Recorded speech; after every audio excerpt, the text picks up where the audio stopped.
ஸ்ரீகிருஷ்ணாவின் அன்பு வணக்கங்கள்.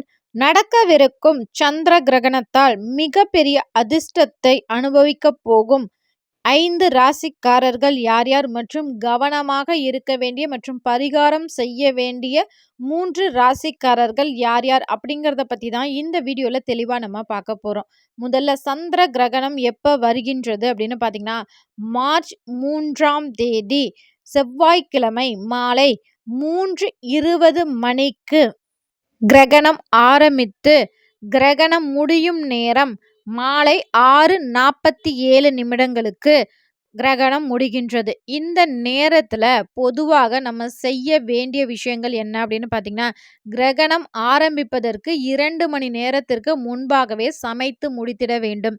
கிரகணம் ஆரம்பிப்பதற்கு முன்பாகவே சாப்பிட்டு முடிச்சணும். கிரகண காலங்களில் யாரும் சாப்பிடக்கூடாது. குறிப்பாக கர்ப்பிணி பெண்கள் இந்த கிரகண நேரத்தில் அமைதியாக ஒரு இடத்தில் உட்கார்ந்திருப்பதோ இல்லை படுத்திருப்பதோ நல்லது. அவர்கள் கூர்மையான பொருட்களை கையாளுவதை தவிர்ப்பது நல்லது. கிரகண நேரத்தில் பெரும்பாலும் யாரும் வெளியில் செல்லாமல் இருப்பது நல்லது. குறிப்பாக கர்ப்பிணி பெண்கள் வெளியே வராமல் வீட்டுக்குள்ளே இருப்பது நல்லது. கிரகண நேரத்தில் அனைவரும் மந்திர ஜபங்களை, அதாவது உங்களுக்கு தெரிந்த மந்திரங்கள், அபிராமி அந்தாதி, திருப்புகழ் மற்றும் உங்கள் குலதெய்வத்தின் நாமங்களை நம்ம சொல்லிக்கொண்டே இருப்பதன் மூலம் கிரகணத்தால் ஏற்படும் தீமைகள் சற்று குறையும். மேலும் கட்டாயம் நம்ம வீட்டில் செய்ய வேண்டியது என்ன அப்படின்னு பார்த்தீங்கன்னா நம்ம குடிக்கக்கூடிய தண்ணீர், நீங்கள் செஞ்சு வச்ச சாப்பாட்டு மேலே தர்ப்பை புல் அல்லது துளசியை நம்ம அந்த சாப்பாட்டின் மேலே நம்ம வைக்கணும். இதனால் அந்த கிரகணத்தால் ஏற்படும் பாதிப்புகள் குறையும். இப்போது இந்த கிரகணம் எந்த ராசியில் நிகழ்கின்றது அப்படின்னு பார்த்தீங்கன்னா 2026ஆம் ஆண்டு மார்ச் 3ஆம் தேதி சிம்ம ராசியில் கேதுவுடன் இணைந்து முழு சந்திர கிரகணம் நமக்கு நிகழ்கின்றது. இதனால் ஒரு 5 ராசிக்காரர்களுக்கு மிக பெரிய ராஜ யோகம் காத்திருக்கிறது. ஏன்னா இது வரக்கூடிய இந்த சந்திர கிரகணம் பூரம் நட்சத்திரத்தில் நிகழ்கின்றது. இது 2007ஆம் ஆண்டு நிகழ்ந்தது. 18 ஆண்டுகளுக்கு பிறகு இந்த நட்சத்திரத்தில் இந்த சந்திர கிரகணம் நிகழ்கின்றது. இதன் மூலம் மேஷ ராசிக்காரர்களுக்கு ரொம்ப ரொம்ப ரொம்ப அற்புதமான பலன் காத்து கொண்டிருக்கின்றது. தொழில் மற்றும் வேலையில ஒரு நல்ல முன்னேற்றம் ஏற்படும். இதுவரை தொழிலில் ஏதேனும் தேக்க நிலைகள் இருந்தால் அந்த நிலைகள் மாறும். உங்களுக்கு மதிப்பு மரியாதை உயரும். அது மட்டும் இல்லை, வராத பணம்ப்பா, இந்த பணம்லாம் எனக்கு வரவே வராது, கொடுத்தது அவ்வளோதான், நம்ம ஏதோ கோயில் உண்டியலில் போட்டேன்னு நினச்சிக்க வேண்டியதான் அப்படின்னு நினச்ச பணம் கூட கண்டிப்பாக உங்கள் கைக்கு வரும். லாபம் அதிகரிக்கும். நீங்க இதற்கு செய்ய வேண்டியவை, இந்த சந்திர கிரகணம் முடிஞ்சதுக்கு பிறகு உங்கள் இஷ்ட தெய்வ கோவிலுக்கோ அல்லது முருகன் கோவிலுக்கோ சென்று 2 நெய் தீபம் ஏற்றி வழிபாடு செய்யுங்கள். மேலும் பல நற்பலன்கள் உங்களை வந்து சேரும். 2வது ராஜ யோகத்தை அனுபவிக்க போகும் ராசி யாரு அப்படின்னு பார்த்தீங்கன்னா ரிஷபம் ராசிக்காரர். புதிய முயற்சிகளில் வெற்றி கிடைக்கும். குடும்பத்தில் ரொம்ப ரொம்ப ரொம்ப மகிழ்ச்சியான சூழல் உங்களுக்கு உருவாகும். வருமானம் பெருகும். கண்டிப்பா ரிஷப ராசிக்காரர்களுக்கு குடும்பத்தில் இதுவரை இருந்து வந்த அனைத்து பிரச்சனைகளும் நீங்கும். அது மட்டும் இல்லை, உங்களுக்கு ஒரு தனி புத்துணர்ச்சி கிடைப்பது போல் உங்களால் உணர முடியும்.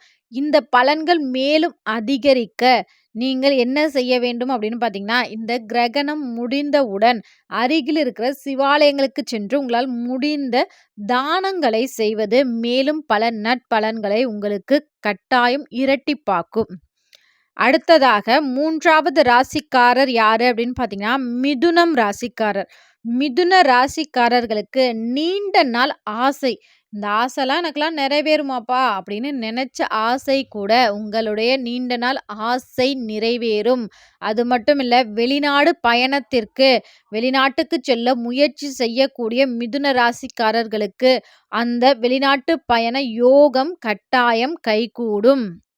என் வாழ்க்கை இப்படியே போயிருமாப்பா அப்படின்னு நினைத்து கொண்டிருக்கும் மிதுன ராசிக்காரர்களுக்கு உங்கள் வாழ்க்கையில் நல்ல நல்ல மாற்றங்கள் அடுத்தடுத்து நிகழ்வதை, அதுவும் இந்த கிரகணம் முடிந்த பிறகு நிகழ்வதை கண் கூட உங்களால் பார்க்க முடியும். இந்த பலன் மேலும் அதிகரிக்க நீங்கள் அருகில் இருக்கும் லக்ஷ்மி தாயார் கோவிலுக்கு சென்று கிரகணம் முடிந்த பிறகு லக்ஷ்மி தாயார் கோவிலுக்கு சென்று தாமரை மலர்கள் சூட்டி அந்த அம்மனை வழிபாடு செய்யும் போது கண்டிப்பா உங்களுக்கு நிதி ரீதியாக பல நற்பலன்கள் கிடைக்கும். 4வது ராசிக்காரர் யாரு அப்படின்னு பார்த்தீங்கன்னா, மகரம் ராசிக்காரர்கள். மகர ராசிக்காரர்களுக்கு குடும்பத்தில் சந்தோஷம் தாண்டவமாடும். தொழில் அபிவிருத்தியாகும். சொத்து சேர்க்கை ஏற்படும். பங்கு சந்தையில் இருக்கும் மகர ராசிக்காரர்களுக்கு லாபம் இரட்டிப்பாகும். புதிய தொழில் தொடங்கும் யோகம் உண்டாகும். தொழில், குடும்பம் ரொம்பவே மகிழ்ச்சியாக இருக்கும். நீங்களுமே ரொம்ப ரொம்ப ரொம்ப மகிழ்ச்சியான தருணங்களை அனுபவிக்கக்கூடிய சூழல் உண்டாகும். நீங்கள் உங்களுடைய குலதெய்வத்தை அதாவது இந்த கிரகணம் முடிந்த பிறகு உங்க வீட்டிலேயே உங்க குலதெய்வத்தை மனதார வேண்டிக் கொண்டு 2 நெய் தீபம் ஏற்றி வழிபாடு செய்யும்போது மேலும் பல நற்பலன்கள் உங்கள் இல்லம் தேடி வரும். 5வது ராசிக்காரர் யாரு அப்படின்னு பார்த்தீங்கன்னா, விருச்சகம் ராசிக்காரர். விருச்சக ராசிக்காரர்கள தொழில்ல ரொம்ப ரொம்ப ரொம்ப சிறப்பான ஒரு முன்னேற்றமான ஒரு சூழல் உண்டாக்கும். என்னடா தொழில் இப்படியே ஒரு நல்ல உயர் பதவி இல்ல, ஒரு பாராட்டு இல்ல அப்படின்னு சொல்லி வருத்தப்பட்டுட்டு இருக்கிற விருச்சக ராசிக்காரர்களுக்கு உயர் பதவி கிடைக்கும். வேலையில் உங்களுக்கு அங்கீகாரம் கிடைக்கும். வேலையில மட்டும் இல்ல, வீட்ல இருக்கக்கூடிய விருச்சகம் ராசி பெண்களுக்குமே வீட்ல உங்களுக்கென்று தனி மரியாதை கிடைக்கும்.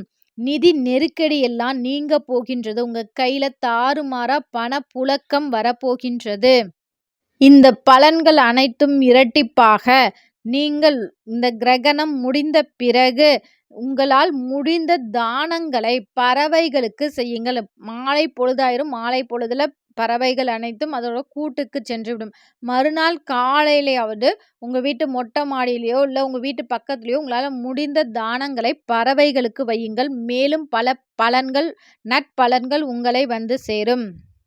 இப்ப கவனமாக இருக்க வேண்டிய ராசிகள் மற்றும் கிரகணம் முடிந்த பிறகு சிவாலயங்கள்லாம் பார்த்தீங்கன்னா, அங்க சாந்தி பூஜை நடத்துவாங்க. அந்த பூஜைகள்ல பரிகார பூஜைகள்ல கட்டாயம் கலந்து கொள்ள வேண்டிய 3 ராசிக்காரர்கள் யார் யார் அப்படிங்கிறதையும் பார்த்துடலாம்.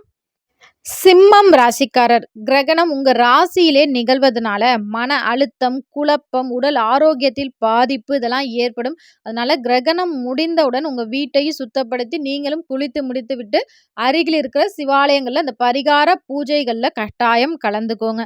அடுத்த ராசிக்காரர் கடக ராசிக்காரர். உங்க ராசிநாதனே சந்திரன் என்பதனால நிதி நெருக்கடி ஏற்படும். பணத்துல நிறைய சிக்கல்கள் ஏற்படும். யார்ட்டயாவது இந்த நேரத்துல நான் பணம் குடுக்குறேன் அப்படின்னா, கண்டிப்பா அந்த நேரத்துல உங்களால பணம் குடுக்க முடியாத சூழல் வரும். அதனால யாருக்கும் வாக்குறுதி குடுக்காதீங்க. குடும்பத்திலயும் வாக்குவாதங்களில் தவிர்த்துக் கொள்ளுங்கள். கண்டிப்பா நீங்களும் இந்த பரிகாரம் பூஜைகள் செய்யும்போது ஒரு நல்ல மாற்றம் ஏற்படும். அடுத்ததாக கன்னி ராசிக்காரர்கள். கன்னி ராசிக்காரர்களுக்கு தேவையற்ற செலவுகள் வரும். தூக்கமின்மை, உடல்நல குறைபாடுகள் வரும். அதனால சற்று கவனமாக இருங்கள். மேலுமே இன்னும் 2 ராசிகள் சற்று கவனமாக தான் இருக்கணும்.